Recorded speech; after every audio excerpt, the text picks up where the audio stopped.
ഇത് Manjapra mass Motors എന്നായിരുന്നു. നമ്മുടെ ഹീറോ ഹോണ്ട CD ഡീലക്സ് ഉണ്ട്. നമ്മളത് വർക്കിന് കയറ്റിയിട്ടുണ്ട്.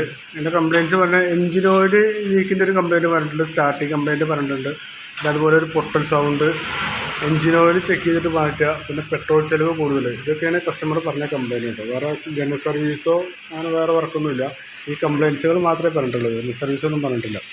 നമ്മൾ അത് കയറ്റി ചെക്ക് ഓയിൽ ലീക്കൊക്കെ ഒന്ന് ചെക്ക് ചെയ്യാൻ വേണ്ടി നമ്മൾ അയച്ചിട്ടുണ്ട്. അപ്പോൾ അതിൻ്റെ എഞ്ചിൻ ഓയിൽ ലീക്ക് കാണിക്കുന്നത് ഇതാ ഇവിടെ നിന്നാട്ടോ. ഇവിടുത്തെ ഈ സ്പോക്കറിൻ്റെ ഓയിൽസീൽ പോയതിൻ്റെ ഒരു കംപ്ലയിൻറ്റാണ് കാണിക്കുക. ഈ സ്പോക്കറിൻ്റെ ഓയിൽസീൽ അതുപോലെ ഈ റബ്ബറും ഈ പ്ലഗ് റബ്ബറൊക്കെ മാറ്റിയിട്ട് കഴിഞ്ഞാൽ സദാ ഓയിലേക്ക് ക്ലിയർ ആയിക്കോളും. പിന്നെ മൈലേജ് അതിൻ്റെ പെട്രോൾ ചിലവിട്ടൊരു കംപ്ലയിൻറ്റ് പറഞ്ഞത് നമ്മളതിൻ്റെ എയർ ഫിൽറ്ററും പ്ലഗൊക്കെ ഒന്ന് ചെക്ക് ചെയ്യാൻ വേണ്ടി വെച്ചിട്ടുണ്ട്.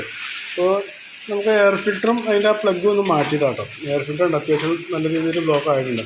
അപ്പോൾ എയർ ഫിൽറ്റർ ഒന്ന് മാറ്റണം. അതുപോലെ അതിൻ്റെ സ്പാർക്ക് പ്ലഗും ഷോർട്ടേജ് ആയി തുടങ്ങിയില്ല. അപ്പോൾ നമുക്ക് മാറ്റുമ്പോൾ എയർ ഫിൽറ്ററും പ്ലഗും കൂടി നമുക്ക് ഒരുമിച്ചാണ് മാറ്റില്ല. അപ്പോൾ അതൊന്ന് മാറ്റിയിട്ടൊന്ന് ക്ലിയർ ചെയ്യാം.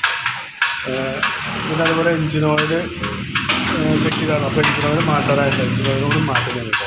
പിന്നെ മൈലേജിന് വേണ്ടിയിട്ട് ഇപ്പോഴത്തെ സിറ്റുവേഷൻ നമ്മൾ കാർബറേറ്റർ അയക്കുന്നില്ല. വേറെ സ്റ്റാർട്ടിങ് കംപ്ലയിൻറ്റോ മിസ്സിങ്ങോ അതുപോലെ ഓവർഫ്ലോയോ ഒന്നും ഇപ്പം നിലവിൽ കാർബറേറ്ററിൽ കാണിക്കുന്നില്ല.